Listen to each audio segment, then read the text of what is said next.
organized after China sent aid to Central Luzon flood victims in July 1972, and it was registered with the Securities and Exchange Commission in 1974. APPCU helped in the establishment of diplomatic relations between the Philippines and China in the sense that it was an advocacy group. As an organization, APPCU helps facilitate and strengthen Philippines-China relations by promoting non-government exchanges. Non-government exchanges is a key to Philippines-China relations. At the end of the day, the government is the body of the country, but the people are its heart. Thus, fostering exchanges at the people level, like what APPCU does, as opposed to the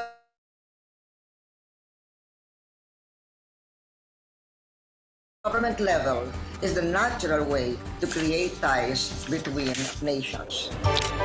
APPCU organizes academic and cultural visits to China and helps facilitate economic, trade cooperation and partnerships between the Philippines and China.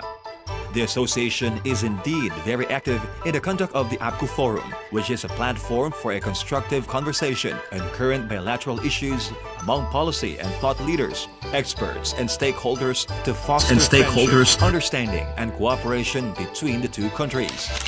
APPCU is currently under the leadership of Chairman and Secretary Raul Elambino and its President Jeffrey Nang. APPCU has regional chapters in Baguio, Cebu, Davao, Angeles City, and Pangasinan. Truly, in fulfilling the mission of APPCU, it is my honor to present to you one of the initiatives of the association, together with the Chinese Embassy, this novel and newly launched award-giving body, the Award for Promoting Philippines-China Understanding, APPCU. APPCU will build a more vibrant and dynamic bridge of understanding and friendship between China and the Philippines in the new era. APPCU is an annual undertaking, and each year there will be 10 laureates or awardees. Those who are eligible for awards are Filipino citizens who have committed themselves to the improvement and advancement of Philippines-China bilateral relations using their fields of disciplines and area of expertise, such as public service, media journalism, trade and commerce, and arts and culture and sciences. I look forward to more productive years ahead of the Award for Promoting Philippines-China Understanding. Thank you. Last September 10, 2021, the first batch of 10 well-deserving individuals received recognition for their efforts and contributions in fostering and promoting understanding, appreciation, and the reinforcement of amity between the Philippines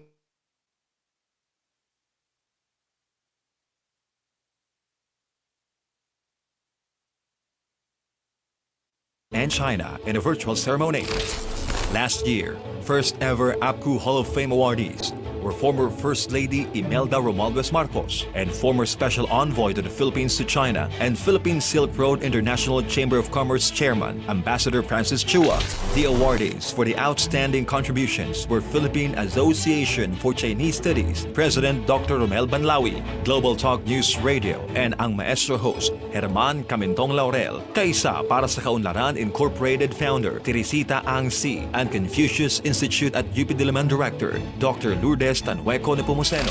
The awardees for the major contributions category are founding president of Peking University Overseas Students Alumni Association, Professor Jaime Flor Cruz, physician, lawyer, and professor at the University of San Agustine's College of Liberal Arts in Iloilo, Dr. Mario Leonardo Emilio Portadera.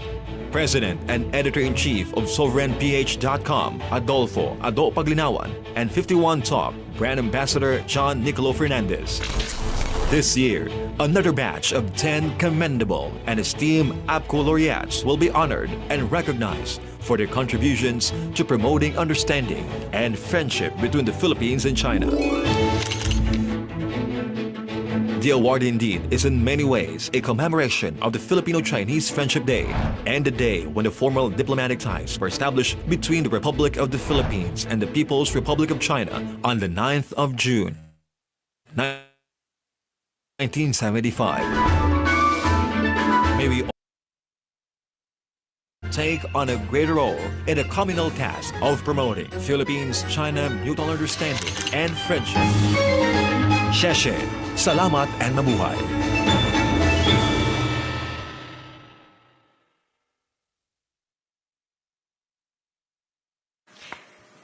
As I have mentioned earlier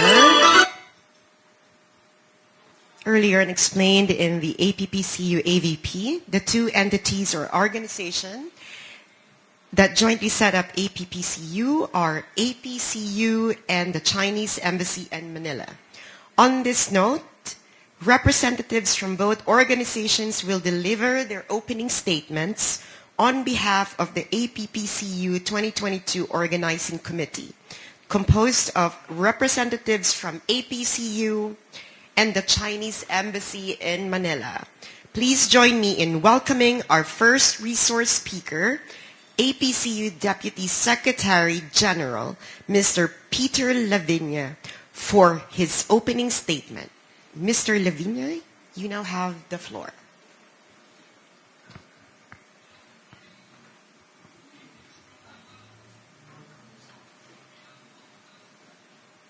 Organizing Committee of APPCU with a double P. I would like to welcome everyone to this media forum for the 2022 APPCU Awards. For nearly a year now, the APPCU Organizing Committee has worked tirelessly for the second edition of these prestigious awards. Our efforts are now near its end as the awarding ceremony will be held this coming Friday. This is timed, as you know, as one of the highlights for the celebration of our 47th anniversary of the establishment of formal diplomatic relations between the Republic of the Philippines and the People's Republic of China, signed on June 9, 1975. This year's awards has also gained significance as our country prepares for a new president whose family was instrumental in forging these diplomatic relations. Last year, as you know, we already cited as one of our laureates the role of Madam First Lady Imelda Marcos. And no less than President-elect Ferdinand Bongbong Marcos Jr. himself visited China during those historic moments, meeting no less the People's Republic of China's founding father, Chairman Mao Zedong. We look forward to the continuing close relations between our two countries, restarted by President Rodrigo Duterte, and to be intensified under President-elect Bongbong Marcos. We in APPCU with the 1P and APPCU with the double P shall also continue with our task in promoting better understanding and friendship on the people-to-people level. The mass media and social media are our vital partners towards meeting these ends. And we thank you for joining us today and for your continuing support. Maraming salamat. Thank you very much, Sir Peter, for that meaningful opening statement. Now join me in welcoming Councillor C. Yonwi from the Chinese Embassy in Manila for his opening statement. Councillor C, the floor is yours.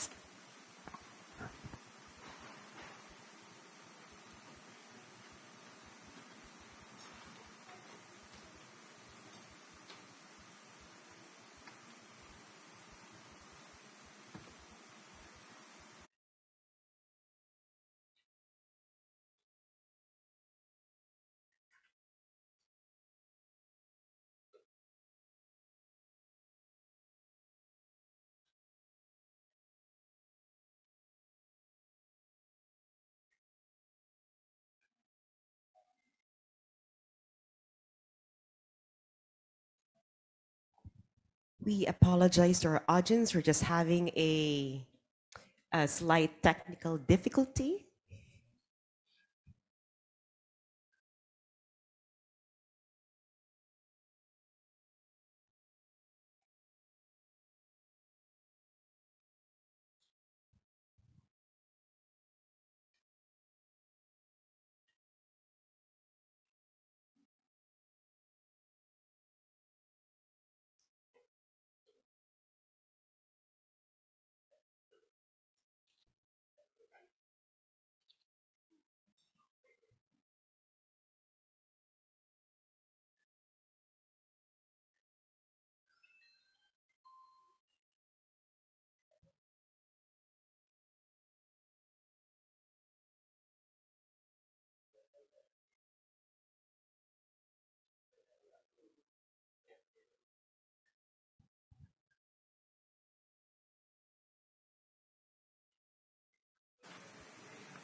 Here. Oh, no. Can you hear me? I'm speaking. Can you hear me?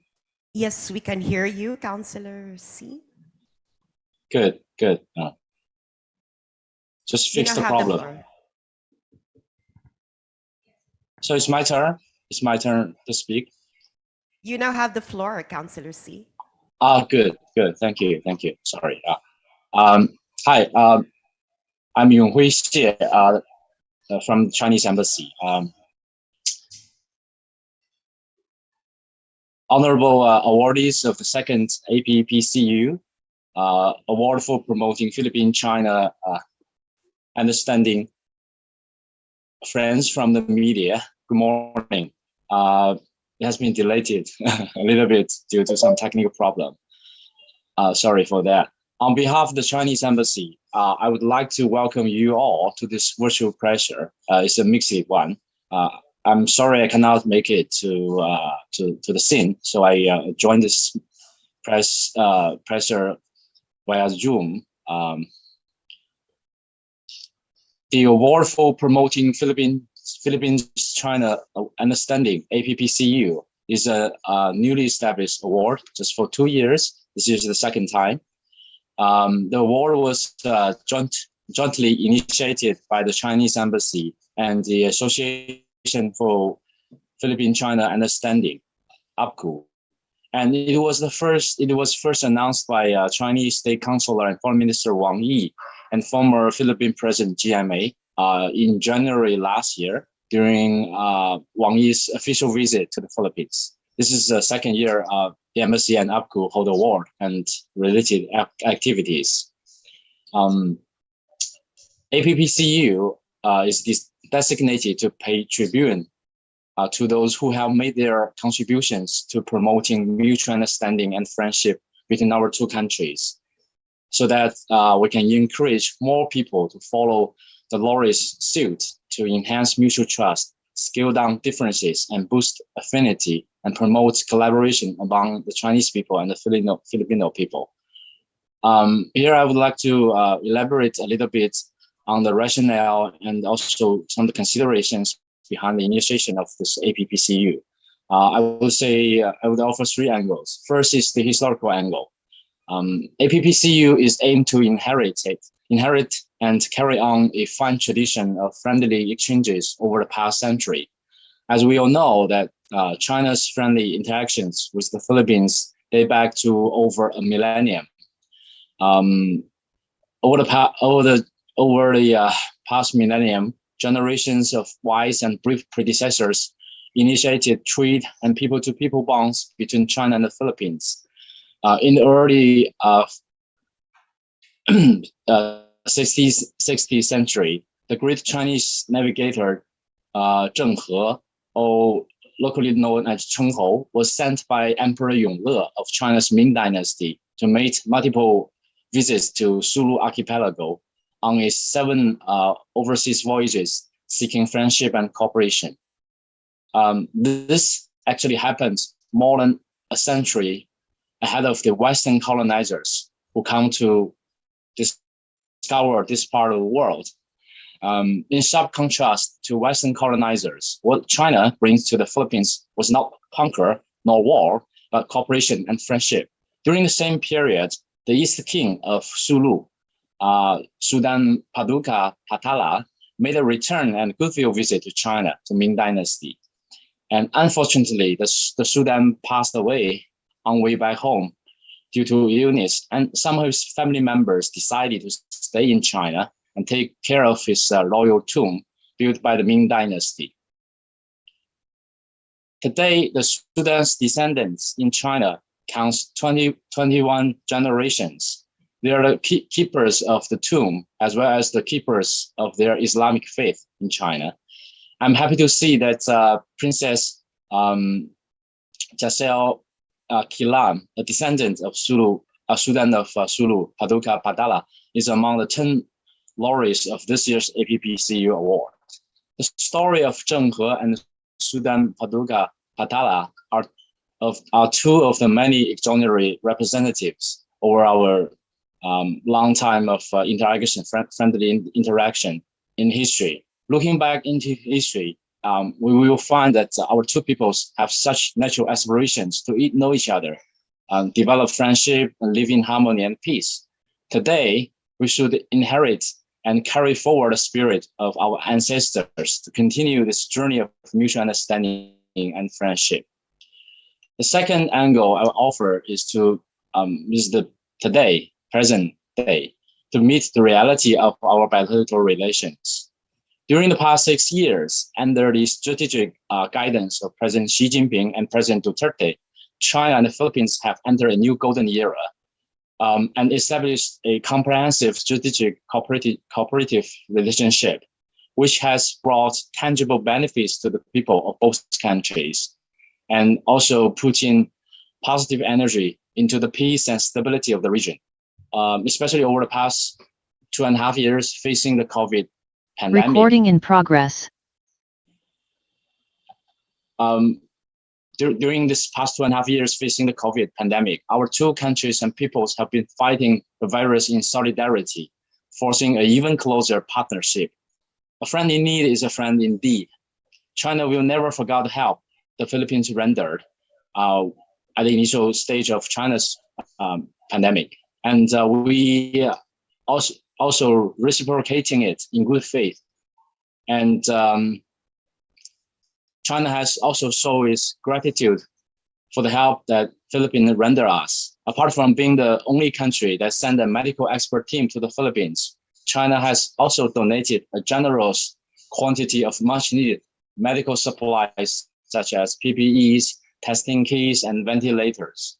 China was also the first country to reach out and provide vaccines to the Philippines. And so far, China has provided more than 57 million doses of vaccine to the Philippines, accounting, for about 40 of the national vaccine supply in the Philippines by the end of as of the end of last year.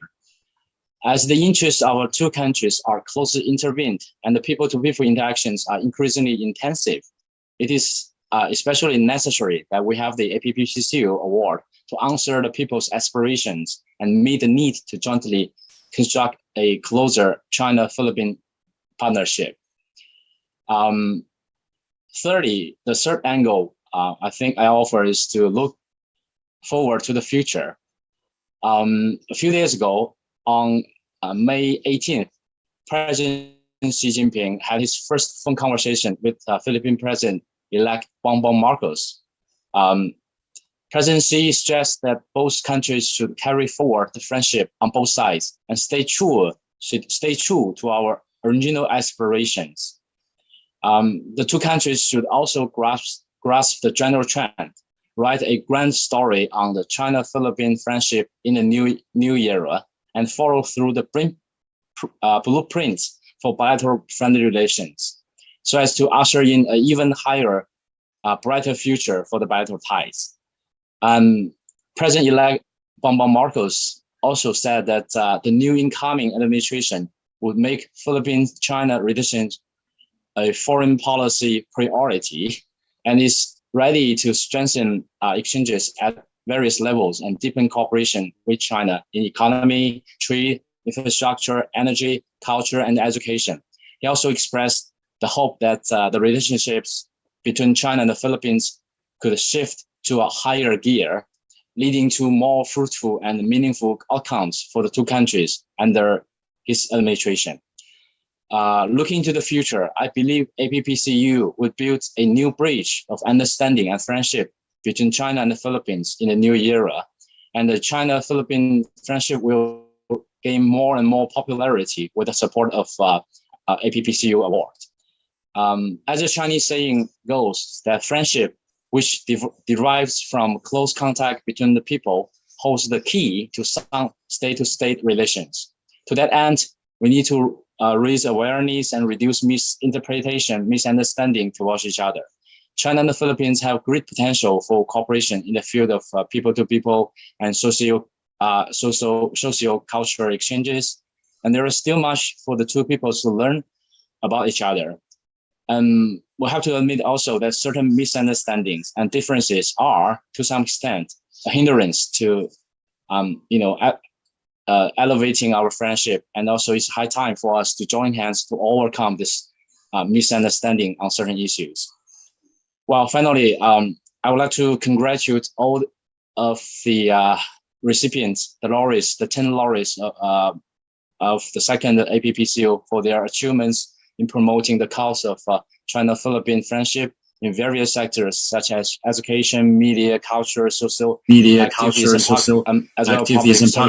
as well as public services. This year's winner of APPCU includes not only political elites, such as former President Estrada, Ambassador Benedicto, and also Princess Kiran, but also opinion leaders, media people such as Wilson Lee. It also includes not only senior professionals such as Professor Celso, but also young leaders such as Professor Pamentuan, and also Director April Dayap. Thanks to their efforts, Chinese and Filipinos could better understand and support the China-Philippine friendship, therefore creating a good atmosphere for the continuous development of our bilateral relations. And I think that's it from me. Mabuhay and salamat. Thank you. Thank you so much, Councillor C, for that very enlightening message about the century-old relations between the peoples of China and the Philippines. Since the launch of the second year of APPCU last January 2022, members of the board and the committee behind APPCU have endeavored to streamline its search for well-deserving individuals for recognition of their efforts and contributions in fostering and promoting understanding, appreciation, and the enforcement of amity between the Philippines and China. 10 public and private sector individuals have passed the 3-stage selection and judging process from a list of nominees beginning the early quarter of this year. Their work's prestige, nature, and extent are essentially the basis for identifying their respective award category. Also this year, the organizing committee of APPCU has extended a special award, the Gawad Sultan Paduka Pahala, to the late Philippine Ambassador to China, His Excellency Jose Santiago Chito Santa Romana. Without further ado, join me everyone in welcoming the 2022 APPCU laureates present today for their short opening statements. Let's just first give them a round of applause before their opening statements. Let us start with Mr. Wilson Lee Flores, the honorary chairman of Anvil Business Club, board member and chairman of FFCCCII, that's a mouthful, Public Information and Media Committee, and moderator of Pandesal Forum at 83-year-old Kamuning Bakery, followed by the Manila Standard columnist and contributor of China Daily, Global Edition, and Global Times, Mr. Rodrigo P. Kapunan.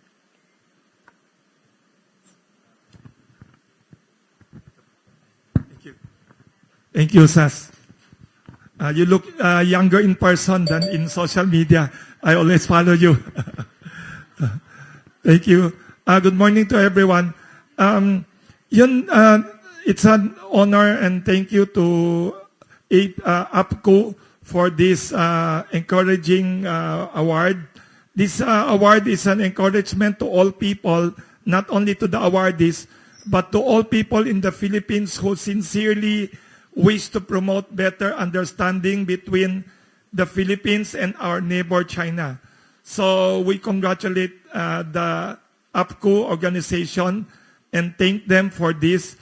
Earlier, Peter Lavina in Davao said, reminded us that Philippine-China diplomatic relations is now 47 years old this year. And Councilor She earlier mentioned, actually, Philippines-China friendship is more than 1,000 years.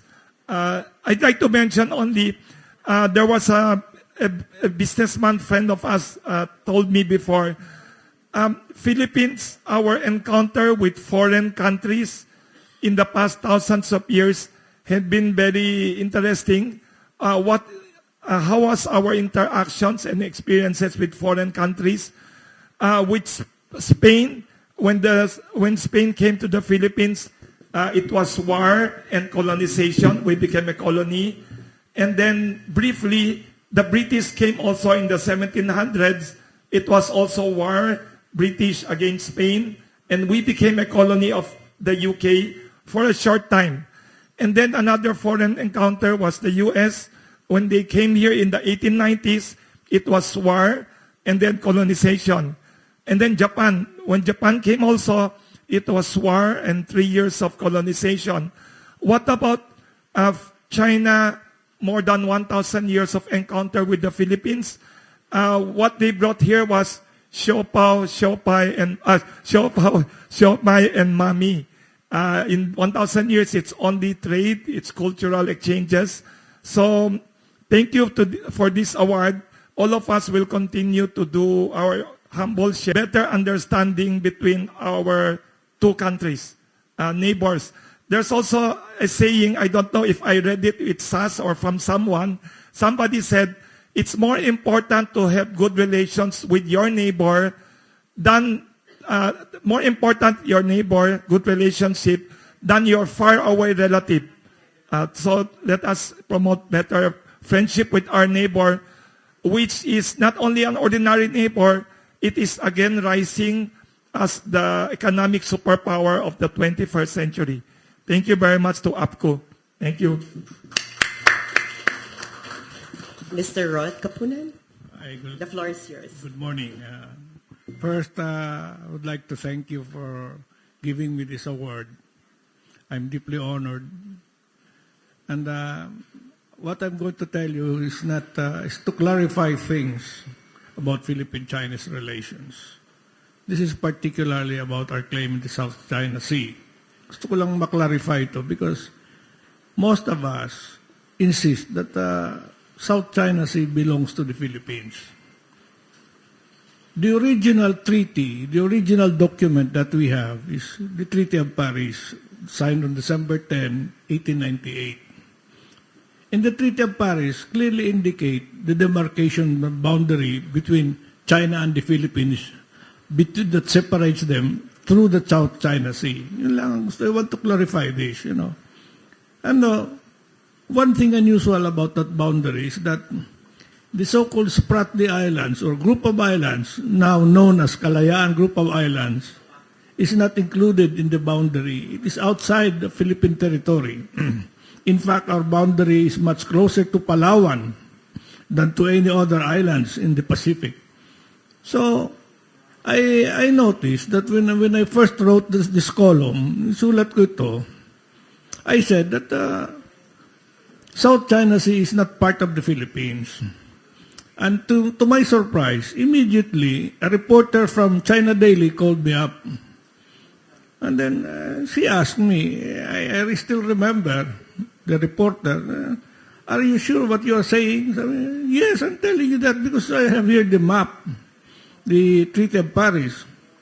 Sabi niya, it will create a problem because Filipinos insist that South China Sea belongs to the Philippines. No, it's not part of the Philippines. Actually, I told them that South China Sea belongs to China. The basis that I'm using is the Treaty of Paris itself. It is indicated by degrees, the latitude and the longitude.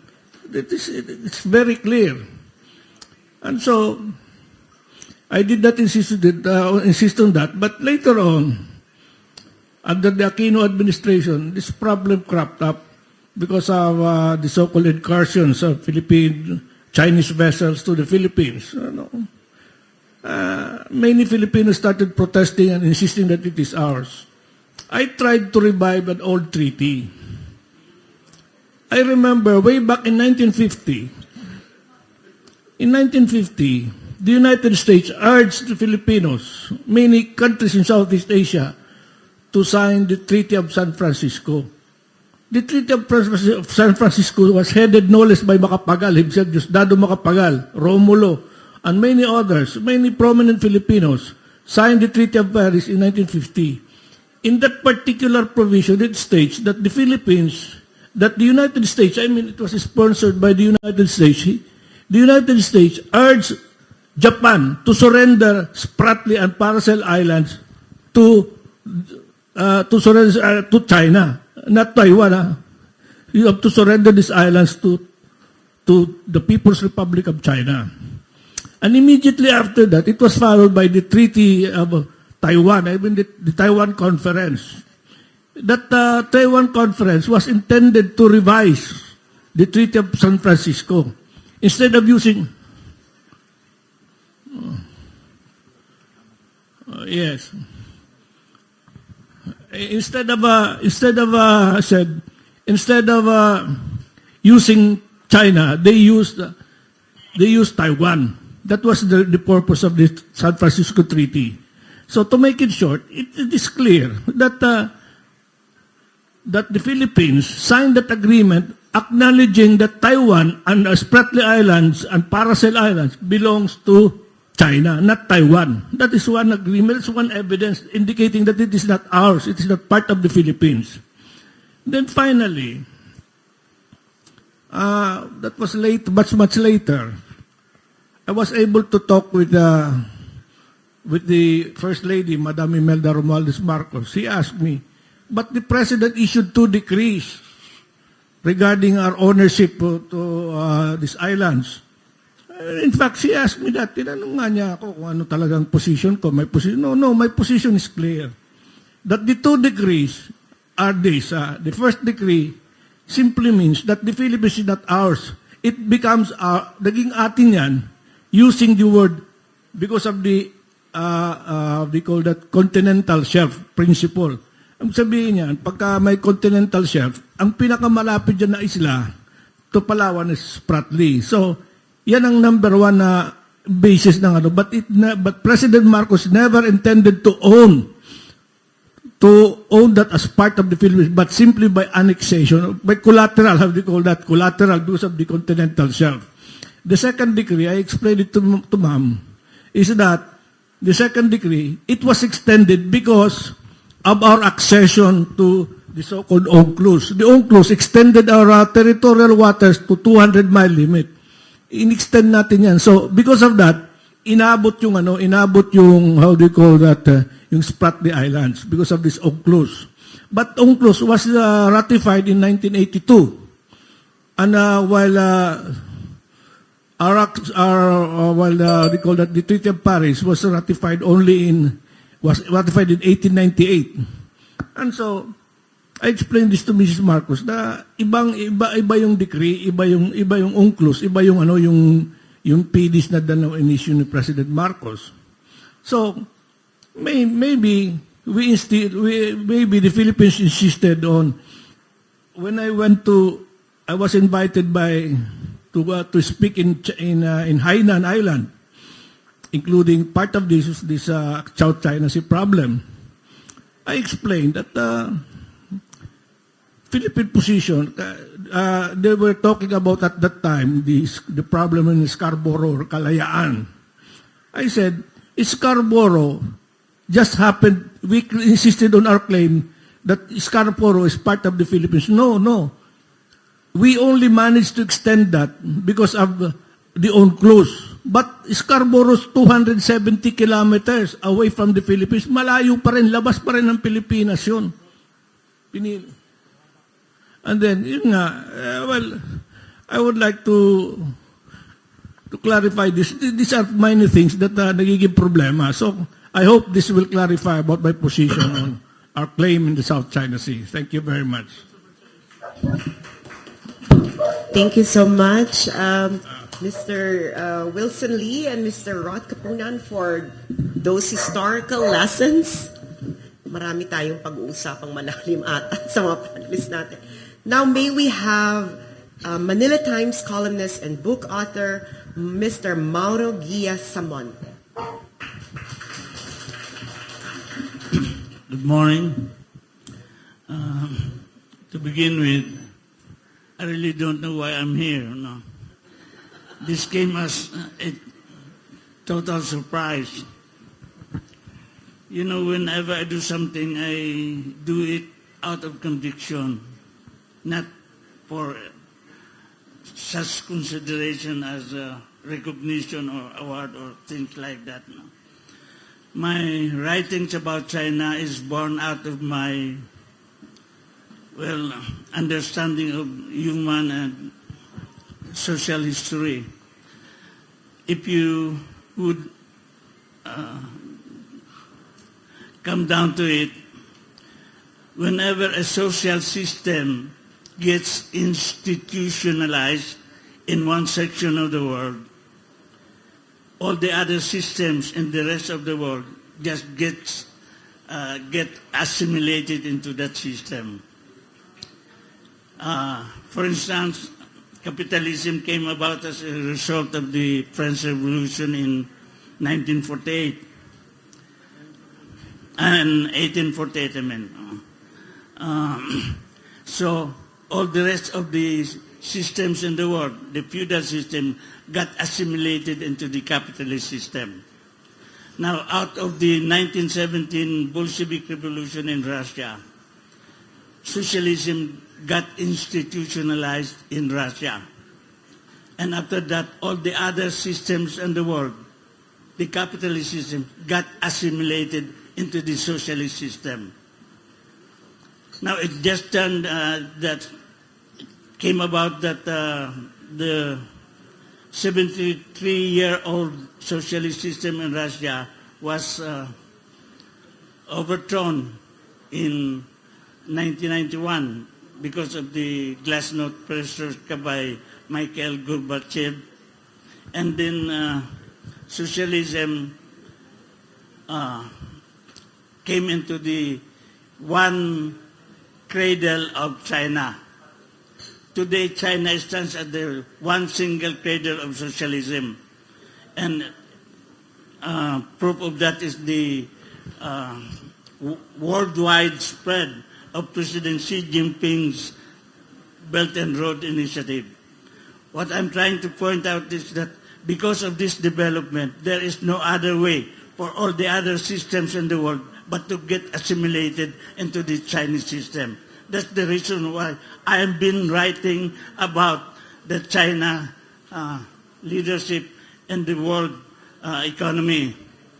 There is no other way for the Philippines to go but to go the Chinese way.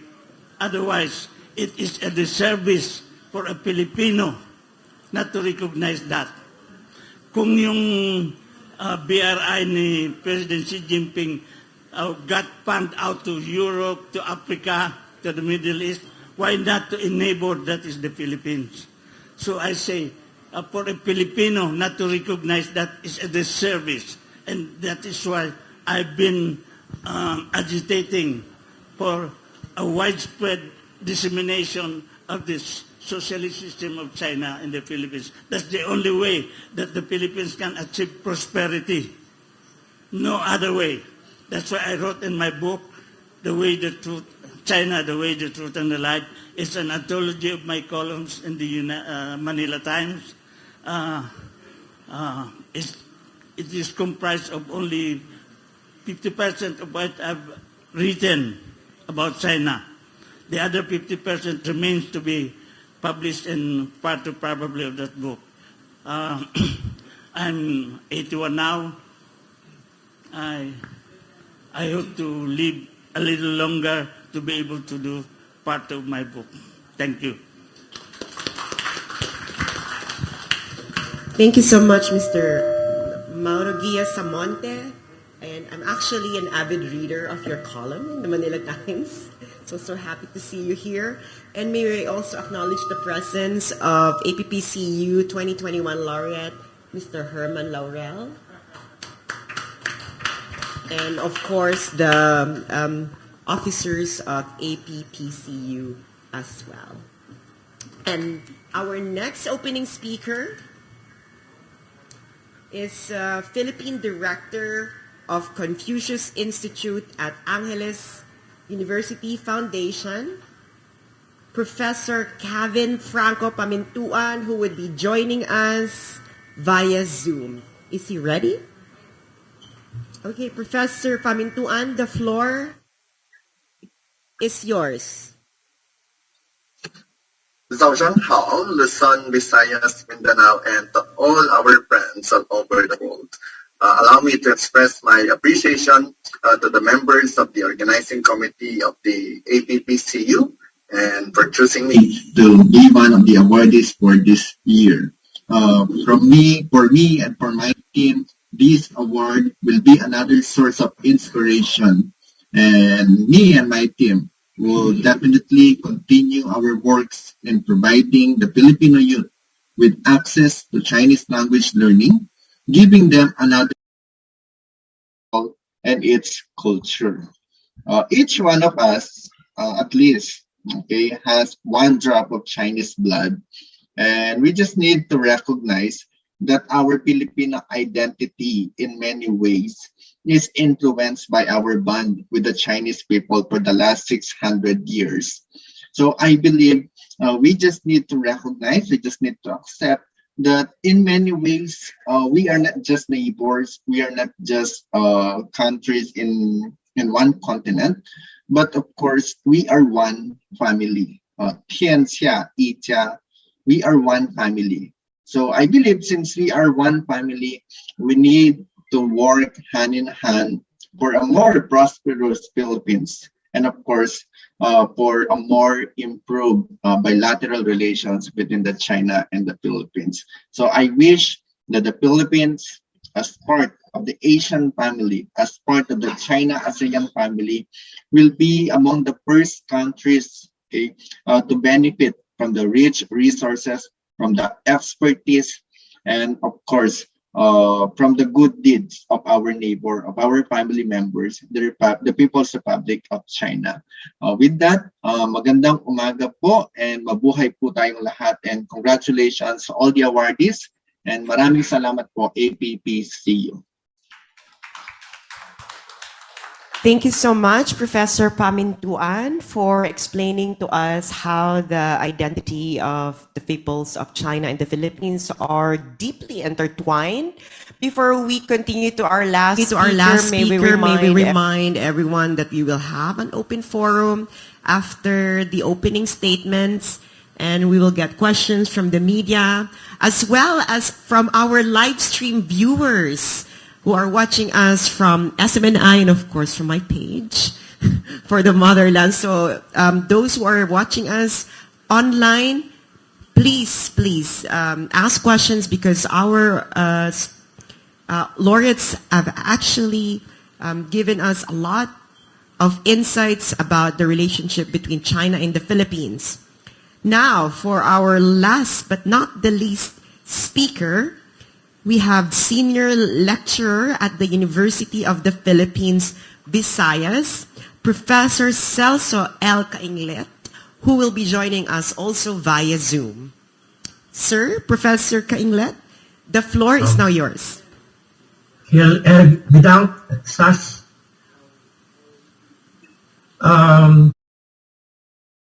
expect this, when I first came out in public forums on Philippine-China relations, especially on the laws of the sea with Pamentuan Laurel, we were like voices in the wilderness. Nobody listens to us because we were going against Goliath, the mainstream media.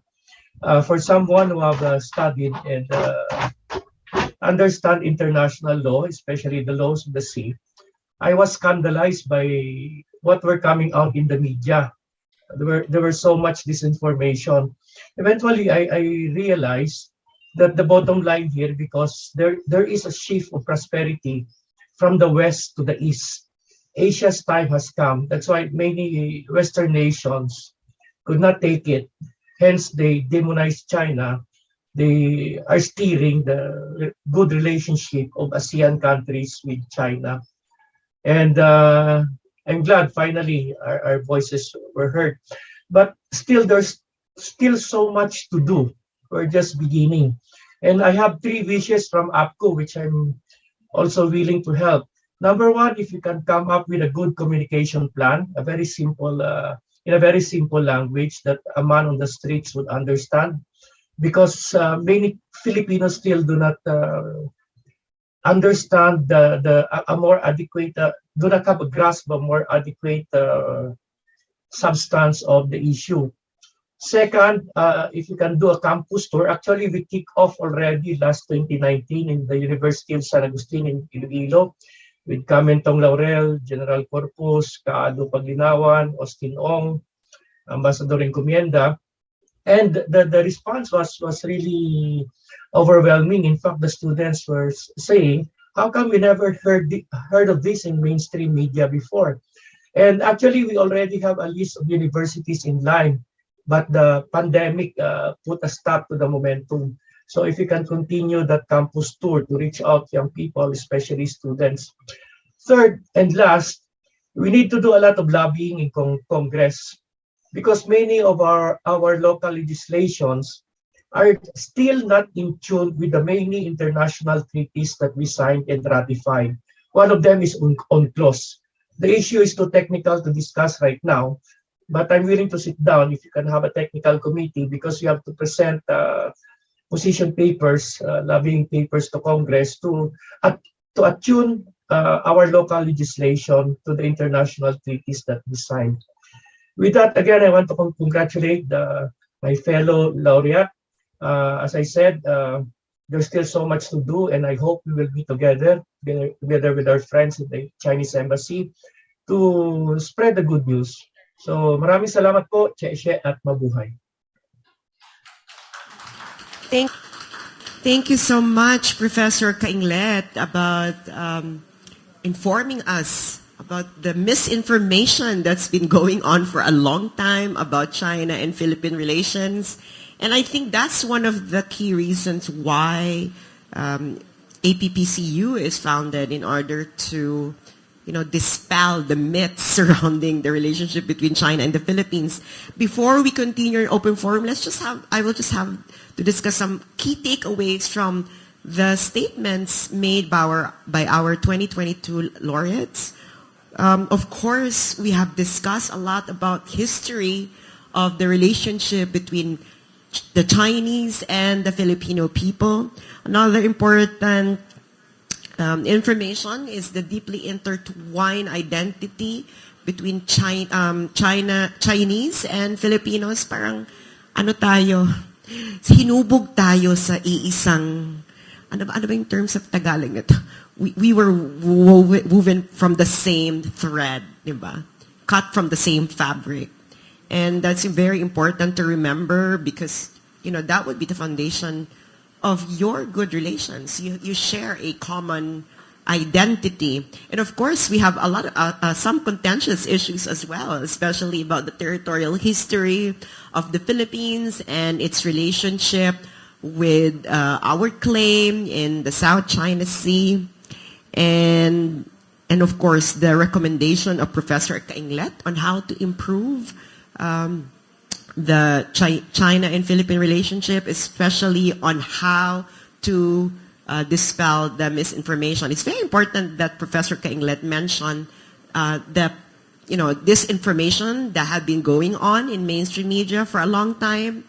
And as he said, a lot of these people that you're seeing right now are really voice in the wilderness, especially in the previous administration. Because, when I started my blog, I also experienced that. And a lot of diplomats actually contacted me and telling me that, finally there is someone out there who is voicing out what they actually wanted to voice out, but they were so afraid because if you do that, you will be tagged as a Chinese spy. Diba? At least sila Chinese spy lang. Ako Russian spy. Chinese spy. Lahat na ng klaseng spy. So without further ado, we will now open the floor for questions from our media. You may, can you please just go here, and the mic is already open. Please identify yourself, from which publication or media Hello. organization you're from. Yes, good morning. I'm Nestor Cuartero. I'm from Manila Bulletin. Very mainstream media. Yes. Well, first of all, I'd like to congratulate the winners in this year's, the second APPCU Awards, specifically my friend Wilson Flores. He deserves it very much. And Director Mauro Samonte. Thank you. Mr. Laurel also. Anyway, China is an old ally, a friend, even family to the Philippines. But through the years, this perception, this understanding has dimmed and has been blurred by whatever factors, no? So now there's a need for an association like APPCU that fosters better understanding of China by Filipinos, and maybe vice versa, no? But maybe let's focus on the Philippine end, no? So what do you think is the reason, or probably the reasons why such an understanding of China blurred from the Philippine perspective? What happened when we had, based on what we know, what we studied, and what the speakers were saying about the century-old friendship between the two countries? What happened?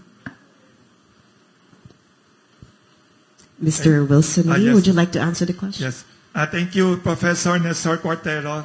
Not only is he a good columnist, he's also professor at UST. I think the reason is before the colonizers came to the Philippines, we have had very smooth Philippine-China relationship. It was very smooth. It was trade and cultural, non-stop. And I think what Renato Constantino and other writers wrote before, we had been brainwashed or miseducated by our Western colonizers to the point that many of us have lost or forgotten our Asian history, that we are Asians. Some of us, including me, maybe we have been miseducated, maybe too much colonial education. We think we are more Americans than the Americans. So some of their misconceptions about China, the Westerners have a misunderstanding of our Asian culture. In fact, the word inscrutable is used often to describe the Orient and the East. So I think it's a cultural gap that we have to work on. That's why Ms. Sasot is very important. People like her, educators and media people, hopefully to close the gap between the truth and the misconceptions. I think a lot of people in the West have a wrong notion of Asia and of China na we have been exposed to almost every day. Most of our, what I read is from the Western English media. So I think that's one reason. But fundamentally, I think Filipinos and Chinese and other Asians, we share the same, tama sabi ni Sas, we have the same history, we have the same values essentially, so hopefully we can build on that. Anyone else from, yes, Mr. Herman Laurel. Hello, yes. Well, narinig po natin ang ating mga resource persons, ating mga awardees, including from the Zoom. And we have a lot of things to explain to our nation now that the table has been turned in terms of Filipino understanding of China. We have had a perspective from history, from particular treaties, but historically, simulan po natin doon sa sinabi ni Kabansang Wilson na dala ng China hindi naman gera, kolonyalismo, kundi siopaw, siomai, mami, and bihon, and so many other things, cultural. But that has gone on to today. And China brought us Sinovac, Sinopharm, Binondo Intramuros Bridge, Estrella Pantaleon Bridge, Kaliwa Dam, soon to be put up, Bicol Express, again, revival, and so on. So, 1,000 taong kasaysayan po yan ng pagkakaibigan. Doon sa maliit na problema daw ng South China Sea, wala namang problema actually. Nakita natin po, hindi nawawala sa Pilipino at sa Pilipinas yung ating claim doon. Dahil doon sa reed bank or ano tawag sa Tagalog nan? Recto bank. Nagkaroon tayo ng kasunduan na hatian sa mga mabubungkal po dati na gas at oil doon. 60% for the Philippines and 40% for China. At yan din po sa ibang mga resources dyan dahil dinadaan sa usapan. So, Professor Portero's question, we have much longer history of cooperation and benefits and much more to come. Parating pa po, daan-daang taon pong cooperation. Sabi ni Kabansang Professor Celso Elkainlift, and this is part of historical process naman ng economic evolution ng mundo at ng sangkatauhan, technological innovation ng mga bansa at lipunan, na sabi niya, there is a transition from the west to the east itong siglong ito, this century. The transfer of wealth and power to the east. Hindi lang po China, kundi India rin. So, ang nawala sa Pilipino, sa education natin, is history.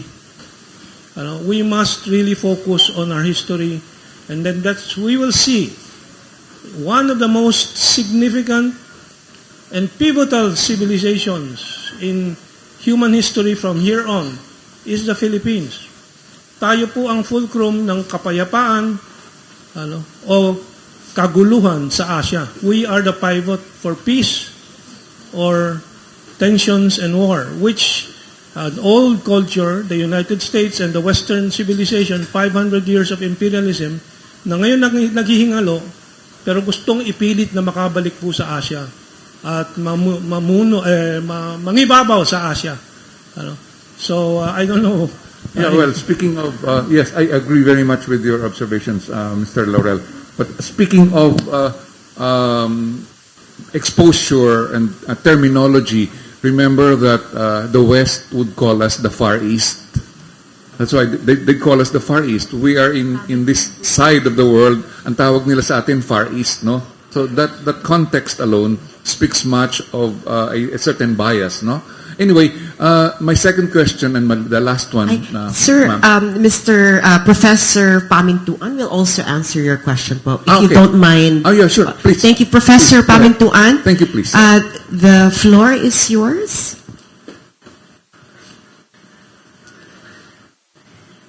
Okay. Yes, sir. Please answer the question. Thank you.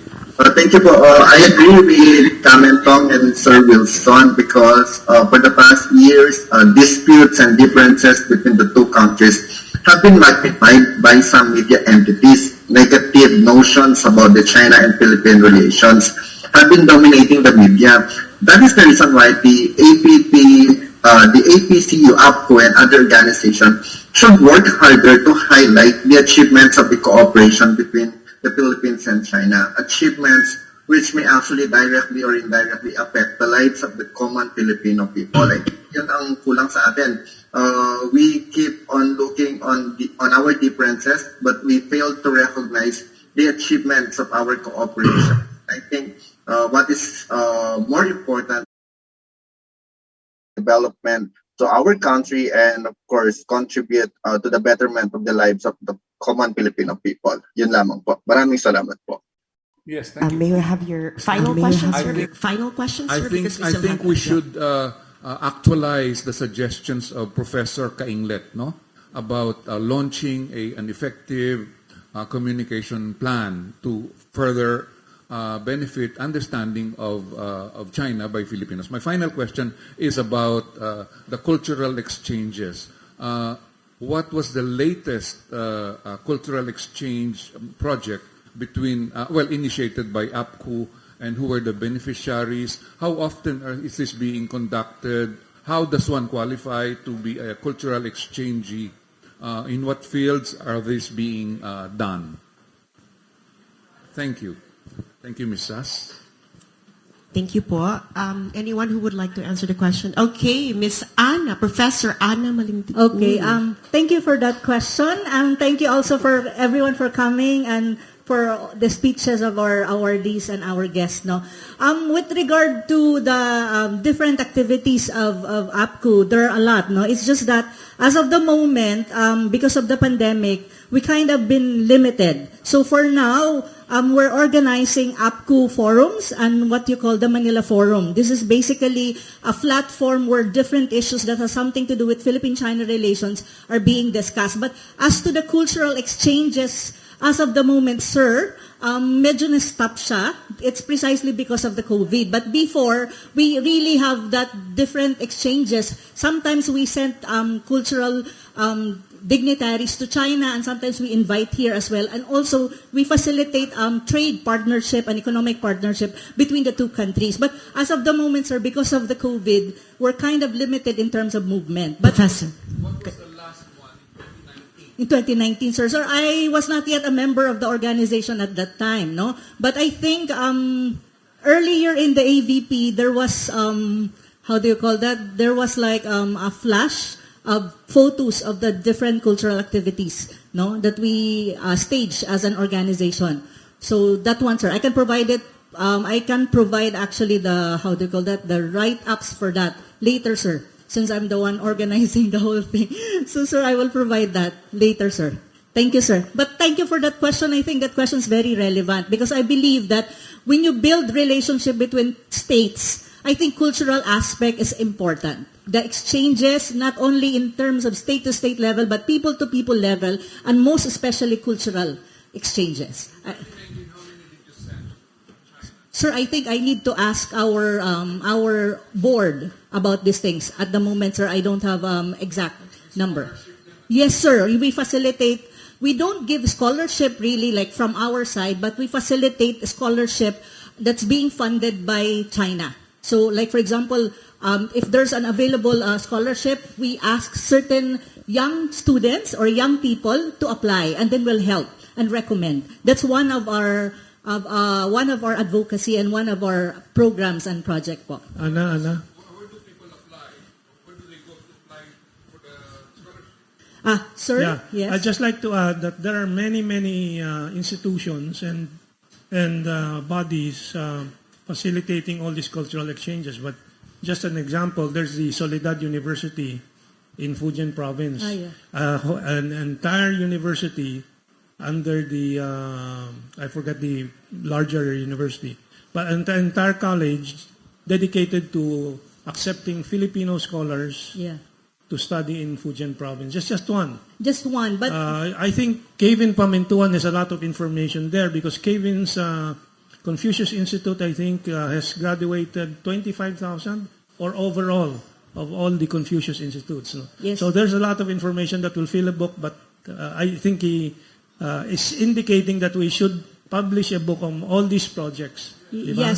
Yes, sir. That's a good suggestion. But I think when you talk about scholarship, especially master's degree and even PhD, the Chinese embassy has a program for that. They call it the ASEAN Young Leaders Scholarship. Usually it happens January first quarter, and they announce it. And then APPCU will also have a chance to nominate our recommendations or recommendees. And then that's the time that we do that. I'll add also, Huawei has a continuing program of training ICT professionals, information, communication technology, Huawei. So there's a lot of it that people don't know.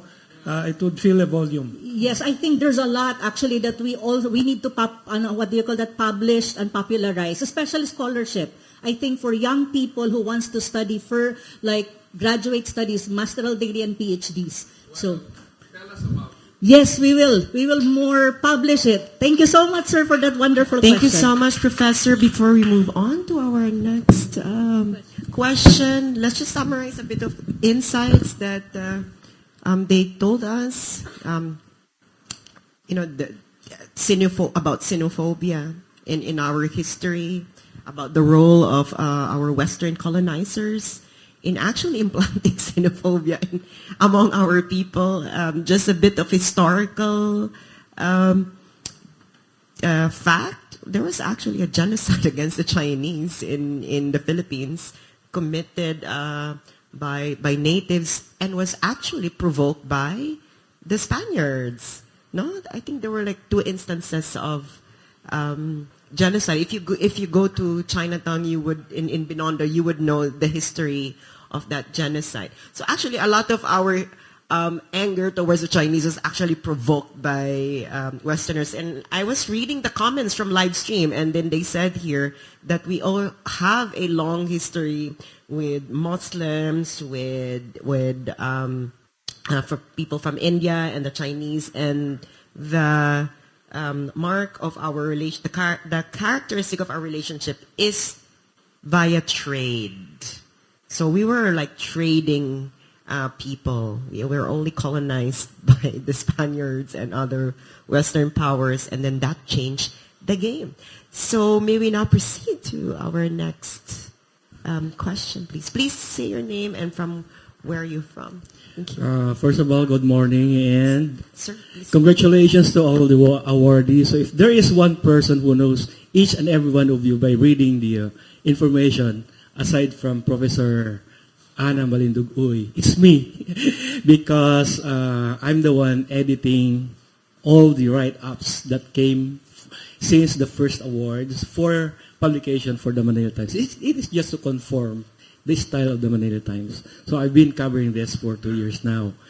I really don't have a question, but don't you think that Mandarin should be now incorporated into the educational system of the Philippine educational system? Because in the 18th century, when we were under the Spanish rule, Spanish was part of the education system. Now, in the 19th, 20th century, when the Americans came, English became a part of our educational system. And I think, since bata pa ako, may mga kapitbahay ako mga Chinese eh. So, alam ko na yung xie, ni hao. So, I think na, alam naman natin, Chinese pinakamaraming population sa buong mundo. And it's being used not just in China, but also in Singapore, in Malaysia, and other countries, ginagamit yung Mandarin. So, don't you think it's about time na may Mandarin na sa educational system natin? Anyone who would like to answer? Sas, may I recommend that we ask Kevin if he is still on the Zoom because he is an educator. Kevin Pamentuan. Can we request Kevin to input here? Is Professor Pamentuan still there? So may we begin with Professor Pamentuan about incorporating Mandarin in our education system? Thank you po, Sir Herman, and I would also like to acknowledge the presence of our previous Philippine director. We have Dr. Lourdes P. Nepomuceno, who is now in UP Diliman. So, during the time of Dr. Lou Nepomuceno, our CIA were able to establish partnership with the Department of Education. So, since 2011, the Chinese Mandarin is is already being offered under the special program in foreign language. So we are already implementing the offering of the Chinese Mandarin to the public secondary schools for the past 11 years. And every year, we have at least 11,000 to 12,000 Filipino public high school students learning the language. It is actually being offered from grades 7, 8, 9, and 10 in the junior high school, and we are currently working to include it to the senior high school level so that we can provide a career path using the Chinese Mandarin for the Filipino youth. So the Chinese Mandarin was already incorporated in the K-12 National Education Program of the Philippines, of the Department of Education, along with German, Spanish, Korean. We also have French. We also have Japanese. So under the SPFL program, we have 6 languages. We have 6 foreign languages.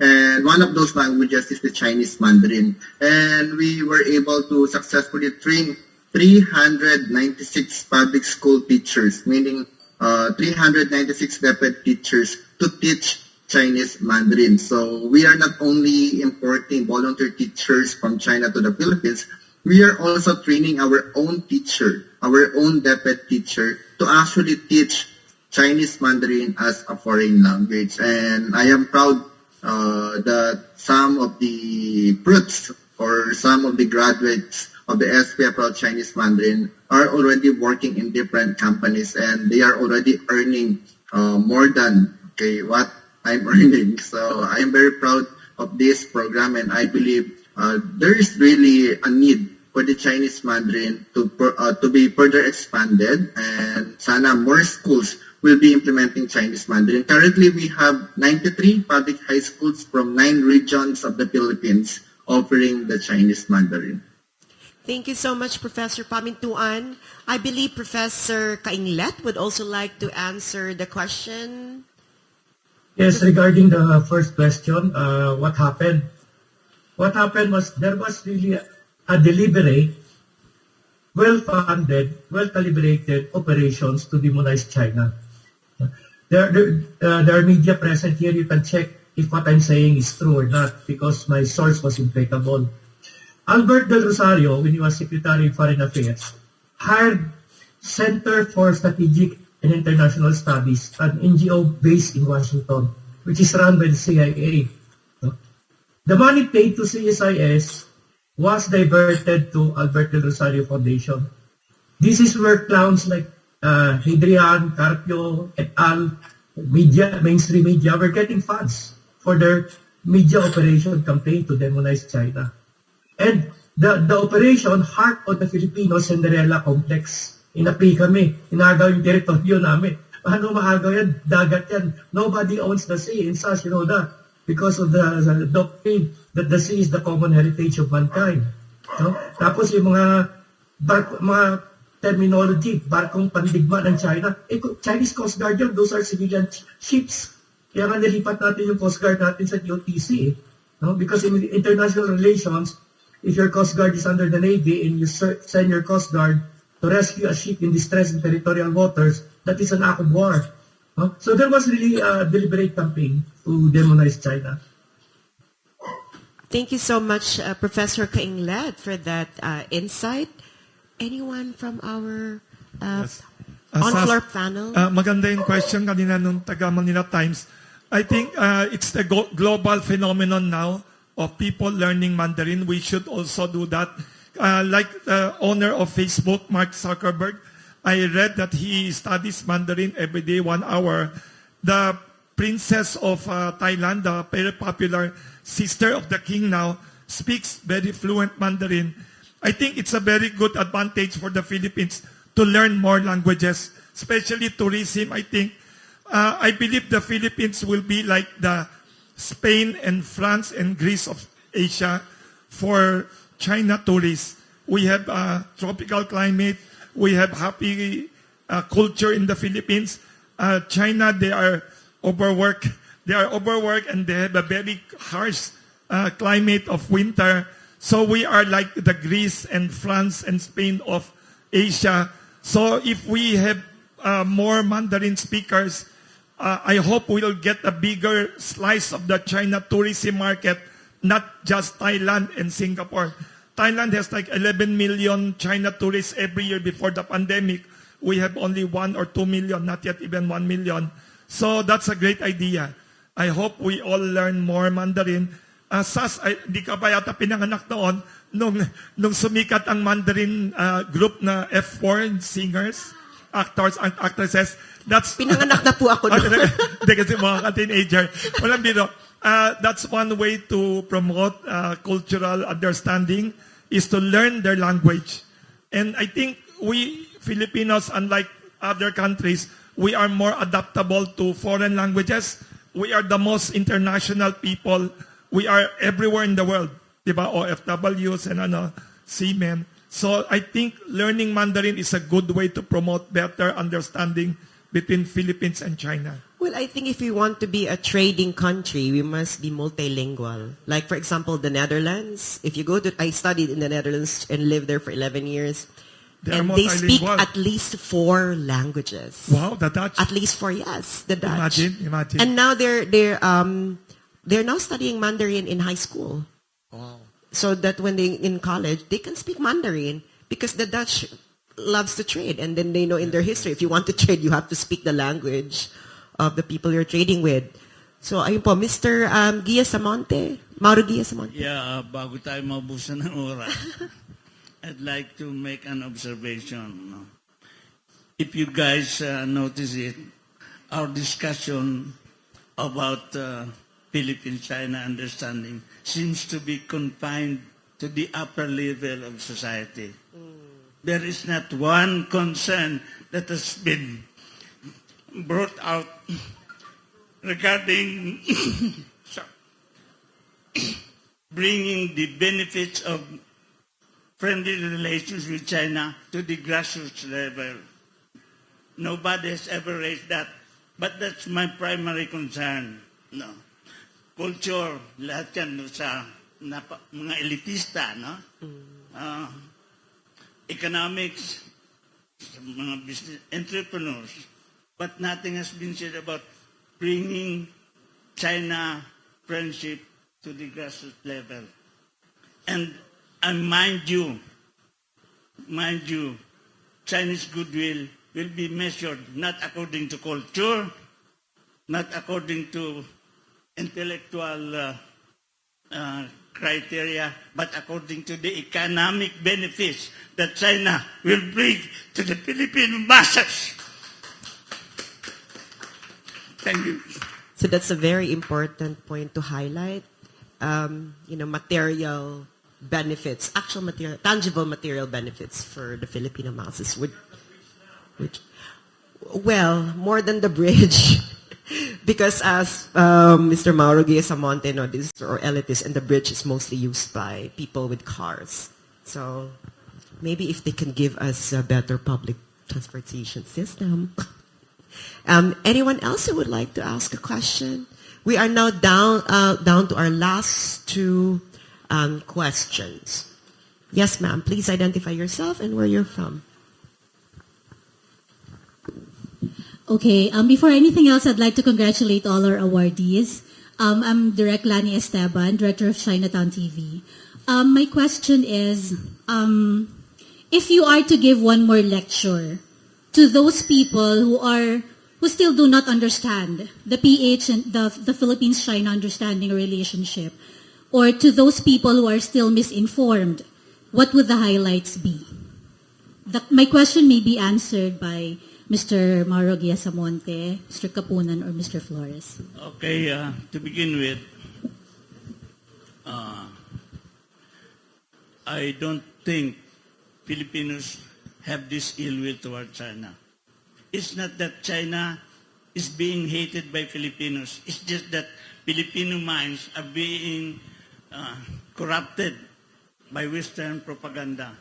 So the main culprit in this area is the United States, America. It's America's cultural enslavement, continuing cultural enslavement of the Filipino people that accounts for this widespread ill will of the Filipino people towards China. What I'm trying to drive at is how do you cure that ill will? Do you war with China? No. You destroy the credibility of America. It is America that has been poisoning the minds of the Filipino. So destroy the credibility of that culprit. One way of doing this is trace history. Like, for instance, during World War II, the devastation of Manila was attributed to the Japanese forces. No. Manila until 1945 was a beautiful city, still the pearl of the Orient. But came MacArthur in 1945. He bombarded the city and reduced Manila to the most ravaged city, second most ravaged city during World War II, next to Warsaw, Poland. So it's not the Japanese that destroyed Manila, it was the Americans. And yet, history books, history lessons always point out to the Japanese as the culprit in the ravagement of Manila. So it's and MacArthur was the hero. The Americans were the hero. We have to destroy the credibility of America in order for China to gain the upper hand in the battle for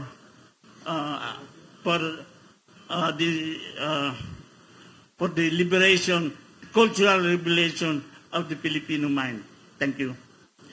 Thank you so much. Anyone else who would like to add anything to that? Well, actually, we purposely try to omit our own history.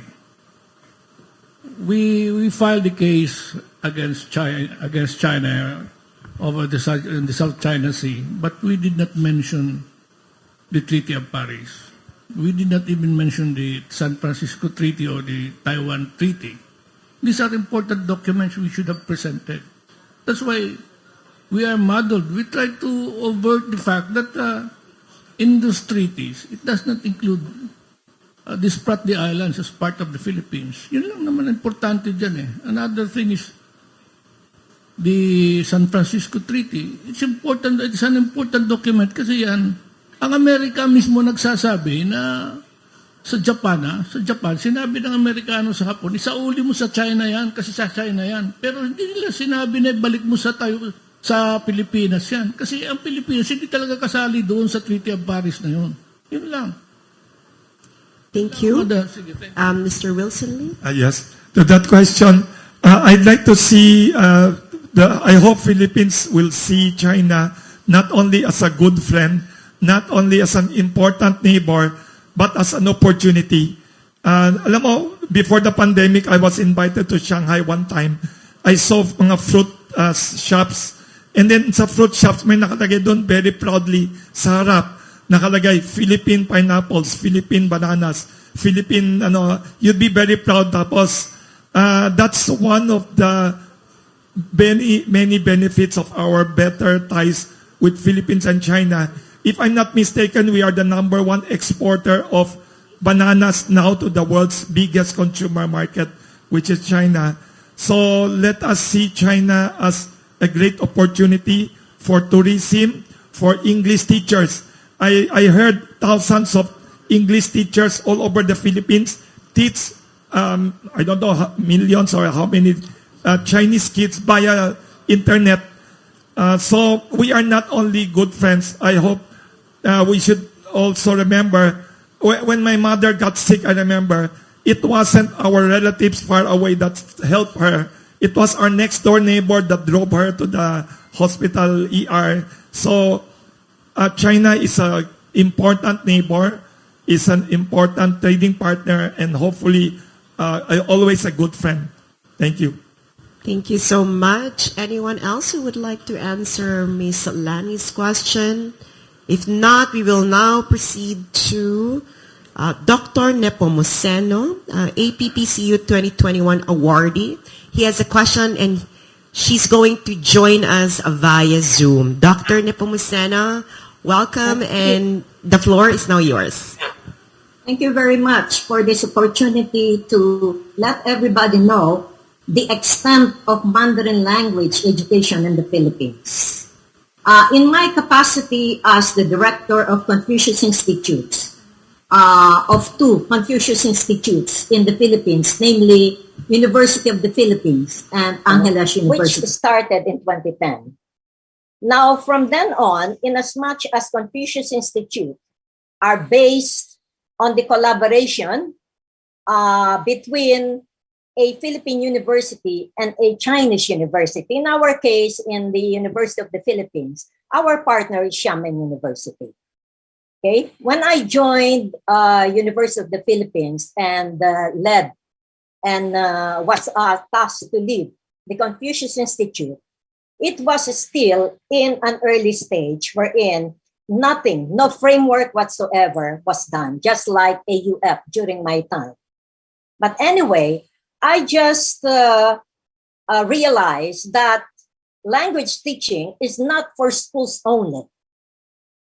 So when I joined the University of the Philippines, being the national university, it has a lot of unique features.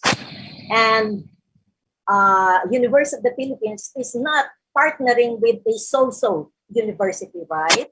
Because of its, it is at par with the Ivy Leagues in the United States. But just to let you know that we started partnerships with the League of Cities of the Philippines.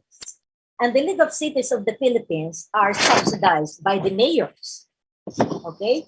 So the League of the Cities of the Philippines signed a memorandum of agreement with UP to extend the Mandarin language classes to 146 city colleges and universities in the Philippines. To name a few, we have University of Makati, headed by Mayor Binay, and other colleges and universities around the Philippines.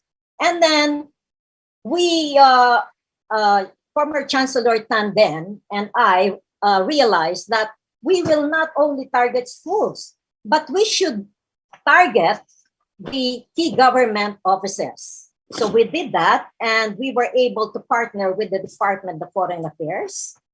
And we are handling the credit courses for would-be ambassadors and consulates around China. And then the Bureau of Immigration, we were tasked to educate the frontliners in all the airports in the Philippines. And then we moved to the Philippine Chamber of Commerce and Industry. And then we also tap the government-owned companies, which are Clark Development Corporation and Subic, because we realized that Central Luzon is the hub of the future in terms of business, in terms of tourism, in terms of education, because a lot of universities are moving out of, in other words, they are trying to penetrate in the market in the Subic-Clark corridors, namely National University, Miriam College, and other Ivy League schools. They are now in place, and they're setting up their campuses, satellite campuses around this corridor. So we realized that our Mandarin language has a good future in the Philippines. And Confucius Institutes are actually the shakers and the movers of Mandarin language in the Philippines. So we have a big task ahead, although if you read the periodicals, a lot of Confucius Institutes in the United States are closing. Now, our Confucius Institute in the Philippines are different. We are not governed by foreign interference. UP, we check the curriculum, we check everything before we even use it in the classroom. So not like in the United States, which we want to dispel this notion that China is, trying to infiltrate the young minds. No, it's not. The Philippines is not like that. So we have a different setup of Confucius Institutes in the Philippines, which is entirely different with that in the United States. And I think our new funding agency, SIF, is going to expand, and they will tap more colleges and universities in the Philippines to establish their own Confucius Institutes. And one of them is, I think, Mariano Marcos School in Iloilo. Thank you very much. Thank you so much, Dr. Nepomuceno. Professor Ana, do we still have time for one more question? Sorry, we don't have time. Okay, we can have that later. But before we proceed with the last part of our program, we will have a special announcement. I would like to announce that the APPCU 2022 award ceremony is on June 10. So please mark your calendars. That's a Friday. Again, June 10, Friday. It will be held at the Mayuri Grand Ballroom of Dusit Tani Hotel. This is in Makati, no? Dusit Tani Hotel? Yes. So, Mayuri Grand Ballroom, Dusit Tani Hotel, June 10, Friday. The ceremonial rite program is scheduled at exactly 3 p.m. And there will be a pre-show from 2:30 to 3 p.m., which I will be hosting.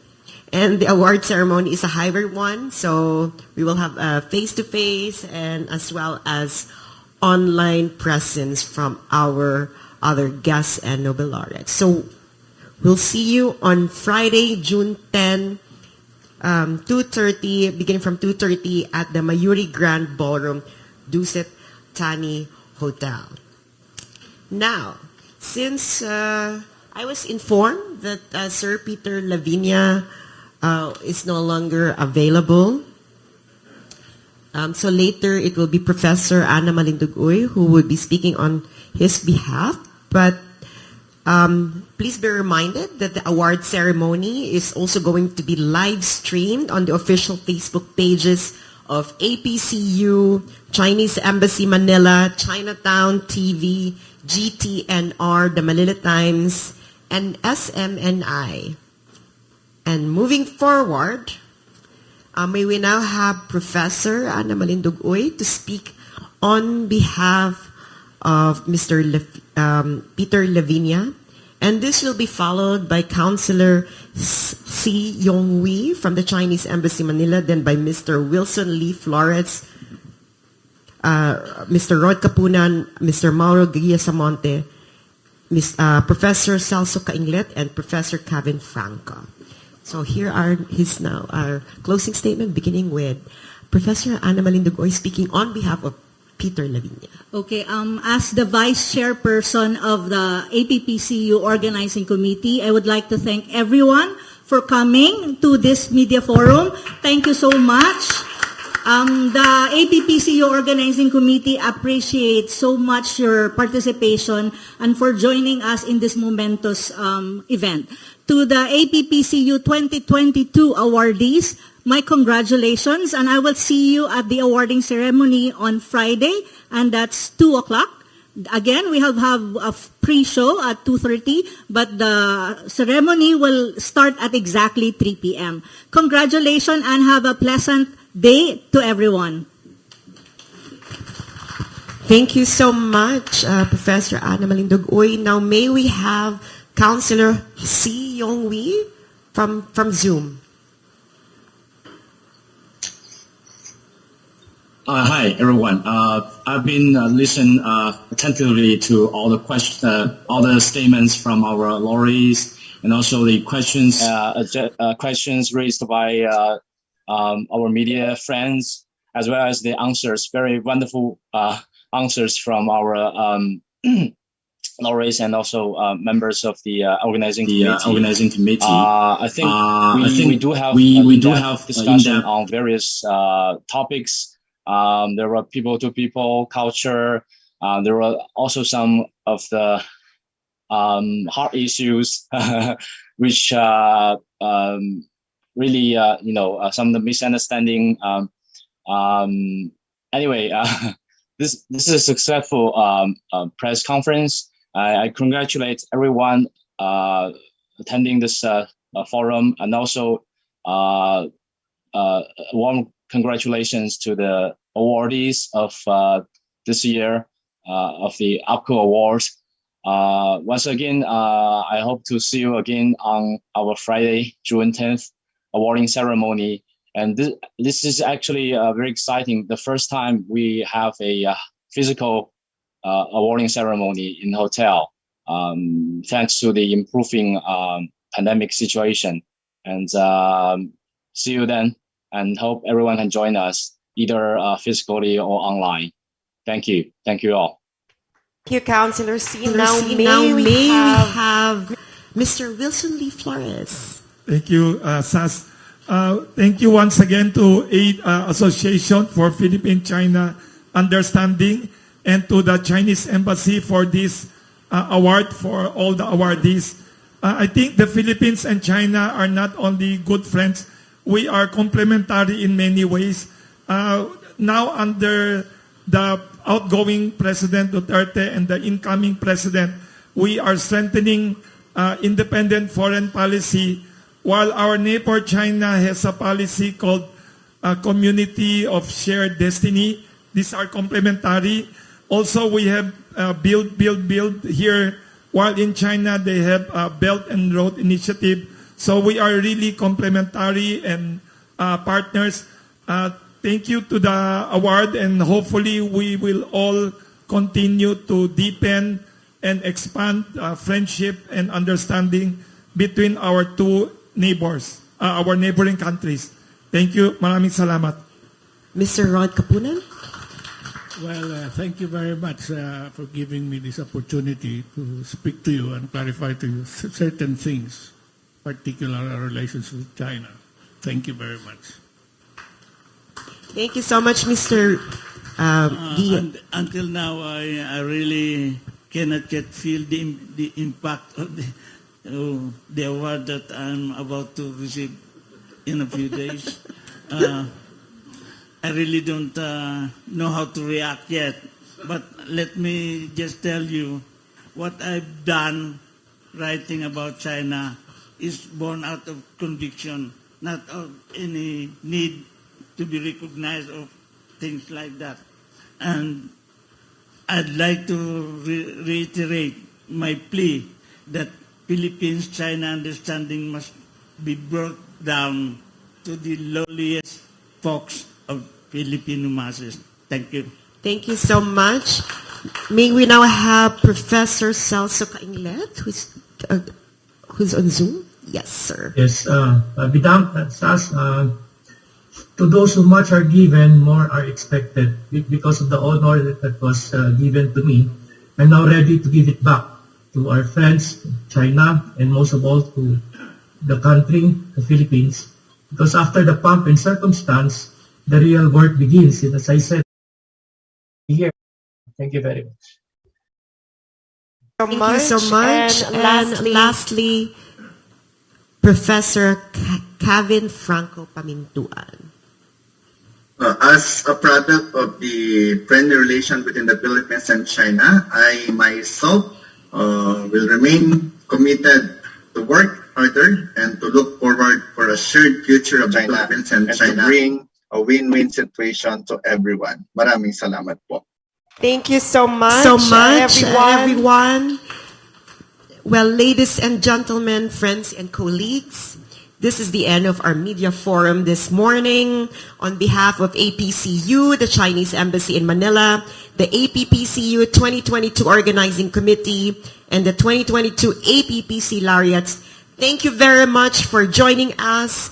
We wish you all a pleasant day. We will see you at the APPCU 2022 award ceremony this Friday at the Dusit Thani Hotel. Once again, thank you. Sisi, did I pronounce that right? Shishi. Maraming salamat po, and long live the Philippines-China understanding and friendship. Mabuhay po kayong lahat, and enjoy your lunch, and thank you for not turning off my mic. By the way, for photo ops, the media wants to see the awardees with them. So can you please stand beside the projector, the awardees, so that the media can take a picture. Yeah. Councilor She, please don't go. Stay there. We'll have a photo. Actually, Sas, you can join them as well. And also, Sir Ding and all the officers of the organizing committee, please, just beside the screen. Yeah. Yes, John. The media will take a photo of all of you.